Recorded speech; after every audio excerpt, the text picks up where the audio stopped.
अपनाएं fresh lock technology जो रखे मसालों को हर समय फ्रेश। गोल्डी मसाले। नमस्कार, उत्तर प्रदेश की खबरों के साथ मैं हूं मनोज मानस। खबरों का रुख करेंगे उससे पहले आपको दिखाएंगे इस वक्त की अहम सुर्खियां। दिल्ली रेस्टोरेंट अग्निकांड में अब तक 21 की मौत। सीएम योगी ने जताया शोक, बोले घटना अत्यंत दुखद और हृदय विदारक। ग्राम प्रधानों को प्रशासक बनाने को चुनौती मामले में हाईकोर्ट सख्त, मांगी पंचायत चुनाव की तिथि। 1 अक्टूबर 2026 से बिना पीयूसीसी नहीं मिलेगा ईंधन। एनसीआर में प्रदूषण 35% घटाने का रखा गया लक्ष्य। पीएम मोदी जल्द लखनऊ कानपुर एक्सप्रेस वे का करेंगे शुभारंभ। एक्सप्रेस वे के शुभारंभ के साथ पीएम मोदी 2 हाईवे का भी करेंगे शिलान्यास। काशी में 4 से 5 जून को ब्रिक्स संस्कृति बैठक। वाराणसी में जुटेंगे ब्रिक्स देशों के प्रतिनिधि। वैश्विक मंच पर चमकेगी काशी की संस्कृति। उत्तर प्रदेश में भारी बारिश और ओले गिरने का अलर्ट। 90 की स्पीड से चलेंगी हवाएं। लगातार मैसेज के माध्यम से भेजी जा रही सूचनाएं। आप देख रहे हैं के न्यूज, खबरों का सारथी। और अब खबरें विस्तार से। हम खबर से बुलेटिन की शुरुआत करेंगे बुलंदशहर से। हम खबर जहां घरेलू कलह में युवक ने जान दी है। कथित रूप से जहरीले पदार्थ को खाकर युवक ने जान दी है। पुलिस का दावा, पत्नी से विवाद के बाद युवक ने जान दी। युवक के जेब में सल्फास की गोलियां मिली हैं। आपको बता दें, युवक जेब में सल्फास की गोलियां लेकर घूम रहा था। मृतक की पत्नी ने कल 112 पर की थी कॉल। तो कथित रूप से जहरीले पदार्थ को खाकर युवक ने जान दी है। पुलिस का दावा, पत्नी से विवाद के बाद युवक ने जान दी है। युवक जेब में सल्फास की गोलियां लेकर घूम रहा था, ये बात सामने आ रही है। मृतक की पत्नी ने कल 112 पर कॉल की थी। तो बुलंदशहर से घरेलू कलह से जुड़ी अहम खबर सामने आई, जिसमें युवक ने जान दी। और अब अगली खबर का रुख करेंगे लखीमपुर खीरी से। लखीमपुर से अहम खबर है, जहां दिशा बैठक में छलका सपा सांसद का दर्द। सांसद आनंद भदौरिया बोले, मैं पाकिस्तान का नहीं, हिंदुस्तानी जनता द्वारा निर्वाचित किया सांसद हूं। विकास कार्यों के उद्घाटन शिलान्यास में न बुलाने पर बोले, विकास शिलापट्टों पर नाम न होने पर जताया दुख। डीएम से कहा, जनप्रतिनिधियों को मिले सम्मान अधिकार। तो जनप्रतिनिधियों को समान अधिकार सम्मान मिले। कलेक्ट्रेट सभागार में आयोजित दिशा बैठक में शामिल थे सांसद। इस दौरान उनका दर्द जो है वो झलका और उन्होंने अधिकारियों से कहा, डीएम से कहा कि जनप्रतिनिधियों को सम्मान और अधिकार मिले। तो कलेक्ट्रेट सभागार में दिशा बैठक में सांसद का दर्द झलका है। दिशा बैठक में सपा सांसद का दर्द छलका है। सपा सांसद आनंद भदौरिया बोले, मैं पाकिस्तान का नहीं हूं, मैं हिंदुस्तानी जनता का चुना हुआ प्रतिनिधि हूं, निर्वाचित प्रतिनिधि हूं। विकास कार्यों के उद्घाटन और शिलान्यास में न बुलाने पर सांसद का छलका दर्द।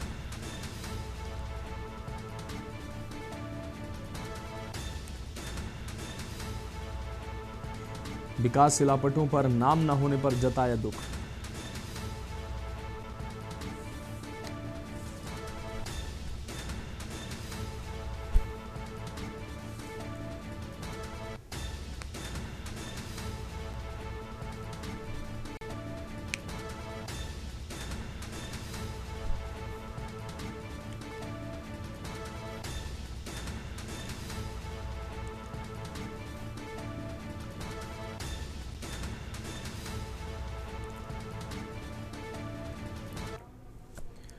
और इस बीच उत्तर प्रदेश की राजधानी लखनऊ से अहम खबर सामने आ रही है। अहम खबर आपको राजधानी लखनऊ से दिखा रहे हैं। योगी कैबिनेट में 24 प्रस्ताव पास हुए हैं।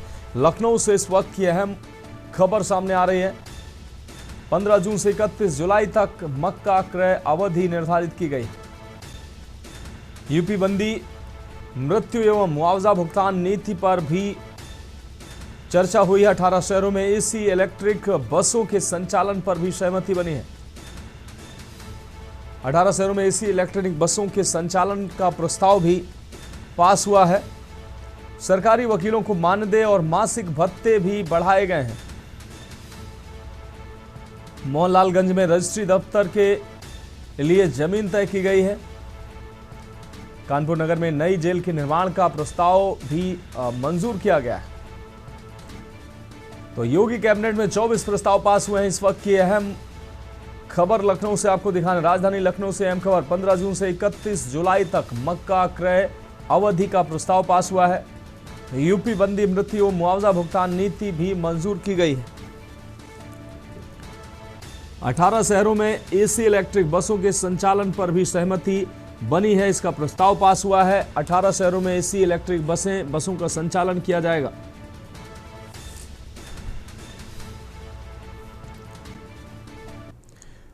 अब बढ़ेंगे अगली खबर की ओर। सीतापुर से अहम खबर सामने आ रही। चलती सीएनजी ऑटो में लगी भीषण आग। देखते ही देखते धू धू कर जली ऑटो। इस दौरान ऑटो जलकर राख में तब्दील हुई है। जलने की बदबू आते ही चालक ने रोकी गाड़ी और इस दौरान आग भड़की। ये तस्वीरें सामने आई हैं। थाना सदरपुर क्षेत्र में ऑटो जलने से हड़कंप मचा। सवारियां हालांकि सुरक्षित बाहर निकली। मालिक भी सुरक्षित बताया जा रहा है, लेकिन मालिक को भारी नुकसान हुआ है। आलापुर पुलिया पर आग का यह तांडव देखने को मिला है, जिसमें ऑटो जलकर खाक हुई है।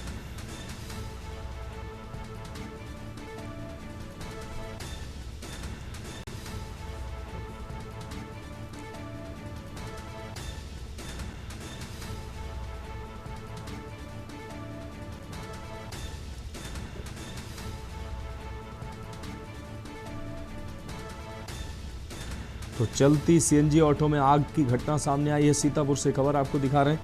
तस्वीरें सामने हैं।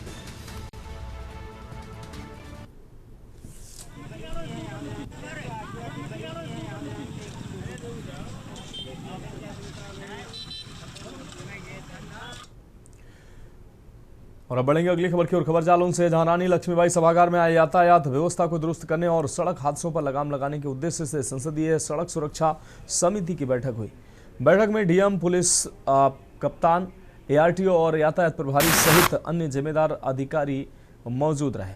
इस दौरान दुर्घटना संभावित क्षेत्रों को चिन्हित कर जरूरी सुधार लाने पर जोर दिया गया है। साथ ही सड़क दुर्घटना और उनमें होने वाली मौतों को रोकने के लिए विशिष्ट लक्ष्य जो है निर्धारित करने को भी जरूरी माना गया है। इसके लिए राष्ट्रीय और राज्य सड़क सुरक्षा परिषद के सुझावों के तहत यातायात नियमों का सख्ती से पालन कराने की बात कही गई है। इस दौरान हादसों के समय घायलों की मदद करने वाले जिले के नेक व्यक्तियों और राहगीरों को सम्मानित किया गया है, ताकि समाज में घायलों की मदद करने की प्रवृत्ति को बढ़ावा मिल सके। देखो, जो सड़क सुरक्षा की आज मीटिंग हुई है, जनपद में हम ज्यादातर देखते हैं कि जो घटनाएं घट रही हैं और वो घटनाएं जो घट रही हैं वास्तव में जो नौजवान लड़के हैं उनके साथ ये घटनाएं ज्यादा घट रही हैं। तो उसी पे चर्चा हुई है कि उनमें बहुत कड़ाई से हेलमेट के लिए या शराब या अन्य लापरवाही की वजह से जो घटनाएं घटती हैं उन पर रोक रहा है।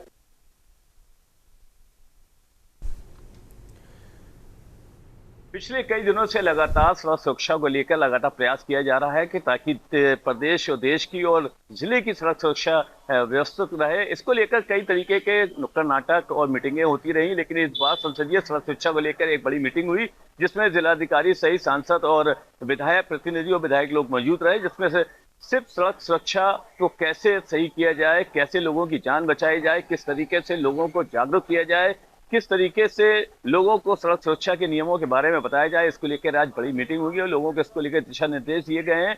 कितने लोगों पर सड़क सुरक्षा को अधिनियम जैसे कानून तोड़ने की जैसे चीजों पर उस पर जो है कार्रवाई की गई, कितने लोगों पर इसको दंडित किया, कितने लोगों को जिस तरीके से समझाया गया है, इसको लेकर आज बड़ी मीटिंग हुई है और दिशा निर्देश दिए गए हैं कि आने वाले समय पर जिस तरीके से सड़क सुरक्षा को लेकर लोगों को जागरूक करना पड़ रहा है, उसमें लेकर लोगों को ये तरह तरह की बातें बताई गई हैं। अब देखना ये होगा आने वाले समय में किस तरीके से लोगों को सड़क सुरक्षा का नियम का पालन करना पड़ता है और किस तरीके से लोगों को बचने की जो मुहिम चलाई जा रही है वो कैसे लोगों समझ में आती है, आने वाला वक्त बताएगा। कैमरा पर्सन मनीष पांडे के साथ माजिद अरमान के न्यूज जालौन। और अगली खबर देवरिया से सामने आ रही है, जहां जिले के स्वास्थ्य सेवा क्षेत्र में एक नया रिकॉर्ड और इतिहास जिले ने रचा है। अब घुटने की गंभीर समस्या से जूझ रहे मरीजों को घुटने के प्रत्यारोपण के लिए दिल्ली, मुंबई या लखनऊ जैसे बड़े शहरों की दौड़ नहीं लगानी पड़ेगी। शहर के न्यू कॉलोनी स्थित गुलाम हॉस्पिटल में पूर्वांचल की पहली रोबोटिक घुटना प्रत्यारोपण तकनीकी की शुरुआत की गई है। अस्पताल के निदेशक डॉक्टर गुलाम रसूल ने बताया कि अमेरिका निर्मित अत्याधुनिक CORI रोबोटिक सिस्टम के जरिए यहां सफलतापूर्वक घुटना प्रत्यारोपण किया गया है। उन्होंने बताया कि ये तकनीकी रियल टाइम इमेजिंग के माध्यम से बिना CT स्कैन और MRI के काम करती है। रोबोटिक सिस्टम 0.5 किलोमीटर तक की सूक्ष्म सटीकता के साथ सर्जरी करता है और जिससे गलती की गुंजाइश नहीं रहती है। साथ ही अधिक सटीक सर्जरी होने के कारण मरीजों को बेहतर परिणाम मिलते हैं। आपको बता दें, स्वास्थ्य मरीज जो है वो स्वस्थ होकर जाते हैं। निदेशक डॉक्टर रसूल ने बताया कि पूर्वांचल के मरीजों को देवरिया में ही विश्व स्तरीय चिकित्सा सुविधा उपलब्ध कराना उनका मकसद है, ताकि उन्हें बड़े शहरों के अतिरिक्त खर्च और मानसिक तनाव से लोगों को राहत मिल सके।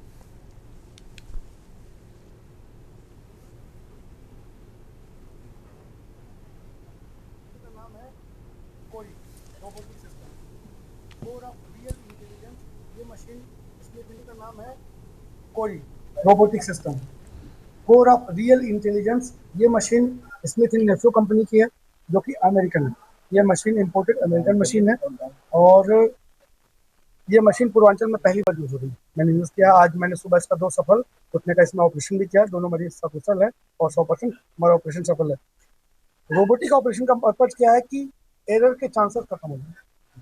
कभी कई जगह बड़े शहरों में आप जाएंगे तो बोर्ड लगा मिलेगा 0 एरर घुटना पर 0 एरर घुटना। तो 0 एरर का मतलब कि भाई जैसे मान लीजिए हम मैनुअली कोई काम करते हैं, हाथ से करते हैं, कोई चीज फिक्स करते हैं, तो हमारा हाथ है थोड़ा दाएं बाएं हुआ, 1 डिग्री हुआ, इसमें जो हमने कमांड दे दिया उस कमांड को फॉलो करता है। और अगली खबर महोबा से है, जहां अपर सत्र न्यायाधीश FTC कोर्ट ने पत्नी सहित 2 मासूम बच्चों की सिलबट्टे से हत्या करने वाले कलयुगी पति व पिता कलयुगी साबित हुए हैं। आरोपी को फांसी की सजा आरोपी साबित हुए हैं। आपको बता दें, सजा सुनाई है। तकरीबन 3 साल पुराने दिल दहला देने वाली इस 13 हत्याकांड में अपर सत्र न्यायाधीश FTC कोर्ट अपर्णा त्रिपाठी ने दोष सिद्ध होने पर हत्यारोपी पति देवेंद्र विश्वकर्मा को फांसी की सजा सुनाते हुए 50,000 रुपये जुर्माना भी लगाया है। आपको बता दें कि 18 जुलाई 2023 को शहर कोतवाली क्षेत्र के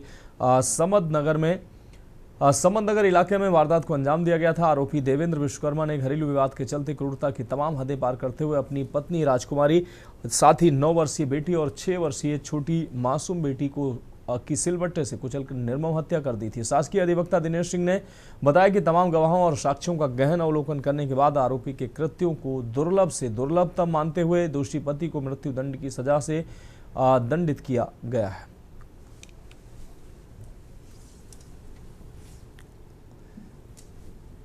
पत्रावली में उपलब्ध संपूर्ण साक्ष्य का अवलोकन व परिशीलन करते हुए न्यायालय अपर सत्र न्यायाधीश अबलिक FTC कोर्ट जज साहिबा श्रीमती अपर्णा त्रिपाठी जी ने आज अभियुक्त को फांसी की सजा सुनाई है। मामले की पैरवी प्रभारी जिला शासकीय अधिवक्ता दिनेश सिंह स्वयं मेरे द्वारा एवं मेरे सहयोगी सहायक शासकीय अधिवक्ता श्री सुरेंद्र राजपूत के द्वारा की गई है। कब का मामला था? मामला सन 2023 जुलाई माह का था। फांसी के साथ साथ और कोई जुर्माना जुर्माना 50,000 रुपये है फांसी के साथ। क्या इससे पहले भी कभी महोबा में फांसी? जब से हम लोगों की यहाँ टीम नियुक्त हुई है तब से ये फांसी का मामला हम लोगों के सामने पहली बार निर्णित हुआ।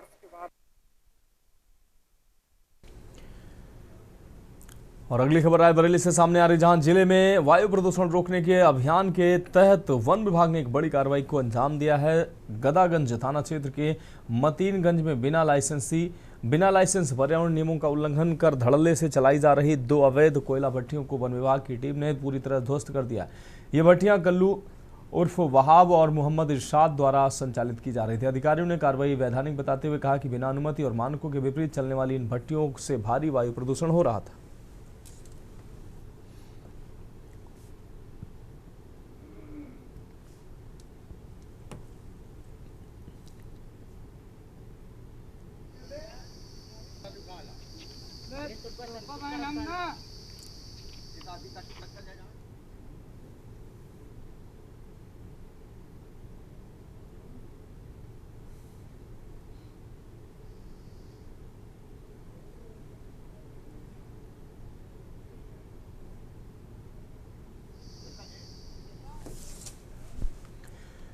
बढ़ेंगे अगली खबर की ओर। चंदौली के बलुआ थाना क्षेत्र के नैढ़ी गांव में आपसी विवाद के दौरान एक युवक द्वारा खुलेआम असला लहराने का वीडियो सोशल मीडिया पर वायरल होने के बाद पुलिस ने त्वरित कार्रवाई करते हुए आरोपी को गिरफ्तार कर लिया है। बताया जा रहा है कि गांव की एक पान की गुमटी पर दो पक्षों के बीच विवाद हो गया था।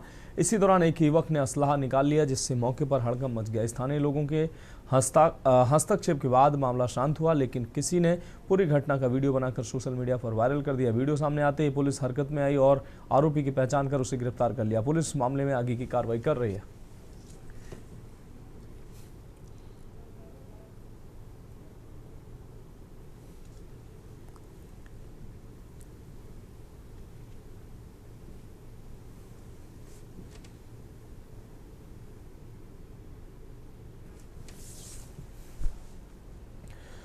लखनऊ में बर्थडे पार्टी की शूटिंग का झांसा देकर एक फोटोग्राफर से लूटपाट करने वाले गिरोह का पुलिस ने खुलासा कर दिया है। आरोपियों ने फोटोग्राफर अशोक यादव को बुलाकर असलहे के बल पर बंधक बनाया और कैमरा सहित अन्य महंगे उपकरण लूट लिए थे। मामले की जांच के बाद पुलिस ने राम अनुज, विपिन मिश्रा और रोहन कुमार शर्मा को गिरफ्तार कर लिया। आरोपियों के कब्जे से लूटे गए कैमरे, लेंस, गैम्बल, मोबाइल फोन और आपको बता दें लाइट सेटअप बरामद किया गया है। इसके अलावा एक अवैध तमंचा और घटना में प्रयुक्त मोटरसाइकिल भी बरामद हुई है। पुलिस के अनुसार करीब 5 लाख रुपए का लूटा गया सामान बरामद कर लिया गया।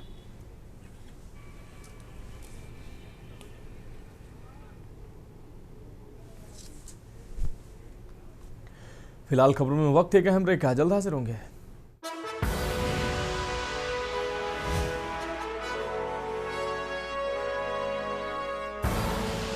आप देख रहे हैं के न्यूज, खबरों का सारथी। केसरिया से मन जोगी हुआ रे, दिल झूमे देखो मतवारा हुआ रे। केसरिया से मन जोगी हुआ। हर पल मनाओ केसरी त्योहार। विमल, बोलो जुबान केसरी। गोल्डी हिंग का तड़का लगे तो सभी दबा के खाते हैं। गोल्डी हिंग कण कण में जान।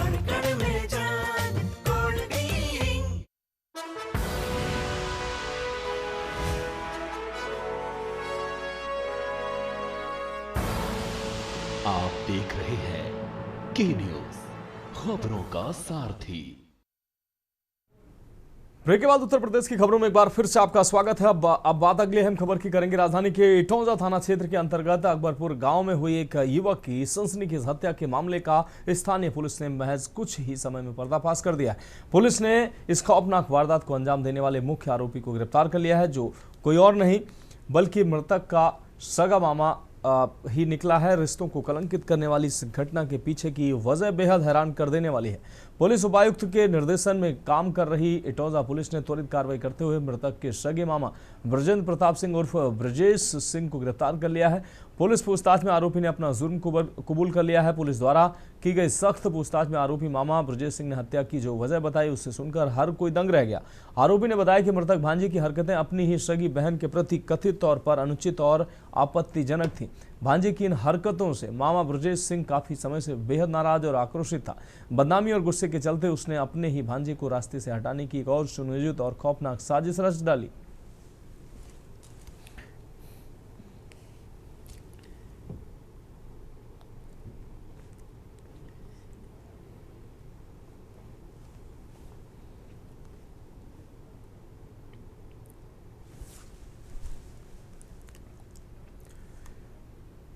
चंदौली पुलिस ने गुमशुदा और खोए हुए मोबाइल फोन बरामद करने के अभियान में बड़ी सफलता हासिल की है और इस दौरान 111 मोबाइल फोन रिकवर किए हैं।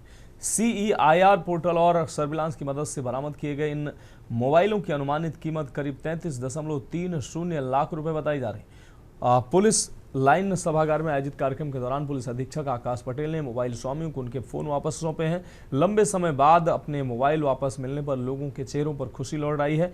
आपको बता दें एसपी ने स्वाट और सर्विलांस टीम के प्रयासों की सराहना की। वहीं मोबाइल प्राप्त करने वाले लोगों ने चंदौली पुलिस का आभार व्यक्त किया। CIR पोर्टल जो भारत सरकार द्वारा चलाया जा रहा है, जिसमें खोए हुए फ़ोन्स को ट्रेस करना की इसकी व्यवस्था है। इसके तहत जो लोगों के विभिन्न फ़ोन खोए थे, इस प्रकार के 111 फ़ोन पोर्टल के द्वारा चिन्हित करके वो बरामद किए गए थे और जो इनके मालिक थे इनको सभी को आज बुला करके यहाँ पर फ़ोन हैंडओवर किए गए हैं। इसमें 111 जो फ़ोन हैं इनकी कीमत तकरीबन 30 लाख रुपए के आसपास की इनकी कीमत है। ये इन जो उनके मूल ओनर थे उनको वापस किए गए हैं और आप मीडिया के माध्यम से सभी को मैं अवगत भी कराना चाहता हूँ कि यदि किसी का भी कहीं फ़ोन खोता है तो उसके संबंध में तत्काल पुलिस को सूचना दें ताकि CIR पोर्टल का इस्तेमाल करते हुए आपका फ़ोन आपको वापस दिलाया जा सके। अगली खबर कन्नौज से, जहां नवागत CMO डॉक्टर विकास चंद्रा ने कार्यभार ग्रहण कर लिया है। यहां पहुंचने पर नए CMO का विभागीय अधिकारियों और चिकित्सकों साथ ही कर्मचारियों ने बुके भेंट कर स्वागत किया है। साथ ही निवर्तमान CMO डॉक्टर स्वदेश गुप्ता को भावपूर्ण विदाई दी गई। कार्यभार ग्रहण करते हुए नवागत CMO ने बताया कि शासन की मंशा के अनुसार जनहित प्राथमिकता देना उनकी वरीयता रहेगी। जिला अस्पताल सहित सभी सरकारी अस्पताल जन उपेक्षाओं पर खरे उतरते हुए लोगों को बेहतर से बेहतर स्वास्थ्य सुविधाएं मुहैया कराएं, ये उनकी प्राथमिकता रहेगी।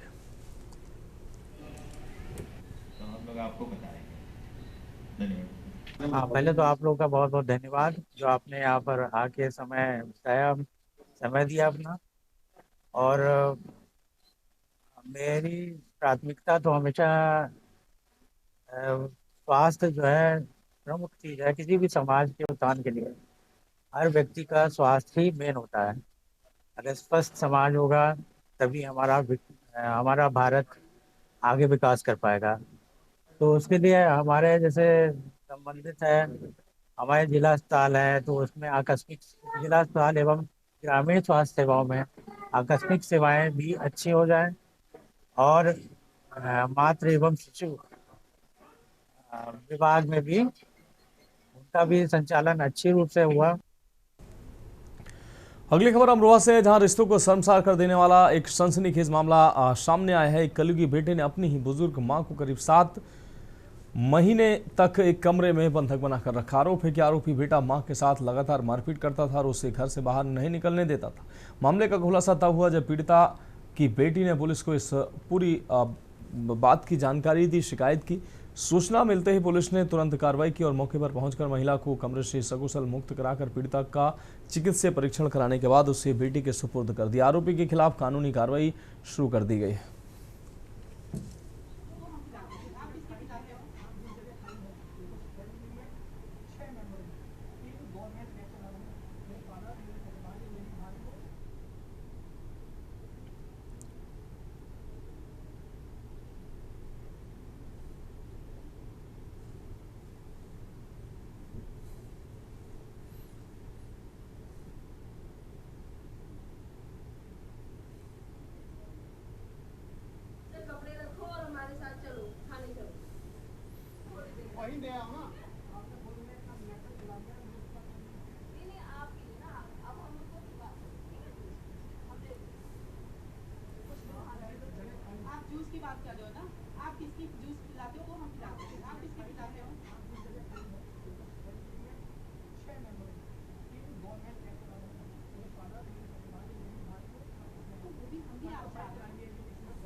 गाजियाबाद के खोड़ा कॉलोनी में बकरीद के दिन हुए सूर्या नामक युवक के नृशंस हत्याकांड को लेकर हिंदू संगठनों में भारी आक्रोश है। इस मामले में न्याय की मांग को लेकर आज बुलंदशहर में अंतर्राष्ट्रीय हिंदू परिषद और राष्ट्रीय बजरंग दल के कार्यकर्ताओं ने जोरदार प्रदर्शन किया। मुख्यमंत्री योगी आदित्यनाथ को संबोधित एक ज्ञापन प्रशासनिक अधिकारियों को सौंपा है। संगठन ने साफ तौर पर चेतावनी दी कि यदि 7 दिनों के भीतर उनकी मांगें पूरी नहीं होती तो वे सड़कों पर उतरकर उग्र आंदोलन करेंगे। सौंपे गए ज्ञापन में अंतर्राष्ट्रीय हिंदू परिषद और राष्ट्रीय बजरंग दल ने गाजियाबाद पुलिस द्वारा मामले के एक मुख्य आरोपी असद को एनकाउंटर में ढेर करने की कार्रवाई की सराहना की।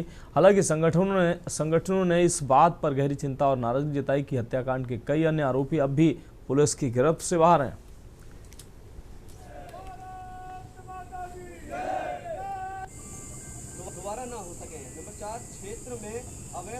अंतर्राष्ट्रीय हिंदू परिषद राष्ट्रीय बजरंग दल द्वारा आज खुर्जा नगर में तहसील में SDM महोदय द्वारा उत्तर प्रदेश के यशस्वी मुख्यमंत्री श्री योगी आदित्यनाथ जी को ज्ञापन के माध्यम से अवगत कराया जा रहा है बीती 28 मई को बकरी ईद के दिन जिहादी मानसिकता से ग्रसित असद और उसने अपने साथियों के साथ मिलकर हमारे एक हिंदू भाई सूर्या की निर्मम तरीके से हत्या की थी। उस हत्या के एक दिन बाद ही प्रशासन की मजबूती से, कठोरतम कार्रवाई से उस जिहादी को एनकाउंटर में मार दिया गया। उत्तर प्रदेश के सीतापुर जिले से एक दिल दहला देने वाला मामला सामने आया, जहां एक भूमि विवाद के चलते किसान ने आत्मघाती कदम उठा लिया। थाना महमूदाबाद क्षेत्र के रुदाइन गांव में एक किसान ने अपनी निजी जमीन को लेखपाल द्वारा सरकारी घोषित किए जाने और मुकदमा दर्ज कराने की धमकी से आहत होकर अपने ही खेत में फांसी लगाकर जान देने की कोशिश की गई। आपको बता दें, आनन फानन में किसान को जिला अस्पताल में भर्ती कराया गया, जहां वह जिंदगी और मौत के बीच जूझ रहा है।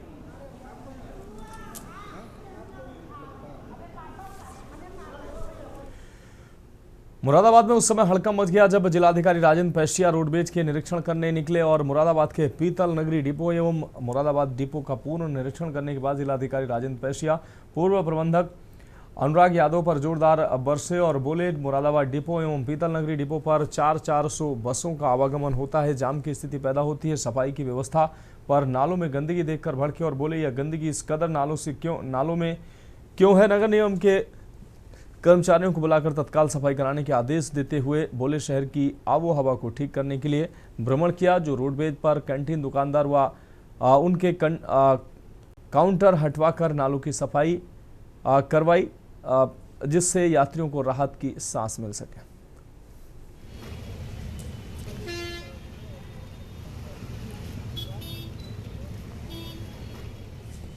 आज मेरे द्वारा कप्तान साहब द्वारा ADM city, SP traffic, SP city, इसके साथ साथ जो सिटी मजिस्ट्रेट हैं और एडीआरएम सर हैं रेलवे से, और इसके साथ साथ जो आरएम रोडवेज हैं और नगर निगम, एक संयुक्त विजिट किया गया, जिसमें जो चारों बस स्टैंड हैं, अभी हम काशीपुर बस स्टैंड पर खड़े हैं।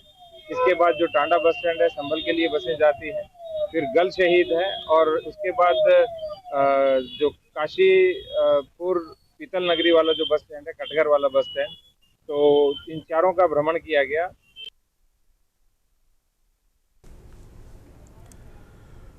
तो फिलहाल उत्तर प्रदेश की खबरों में अभी के लिए मेरे साथ इतना ही। मुझे दीजिए इजाजत और आप देखते रहिए के न्यूज़ इंडिया।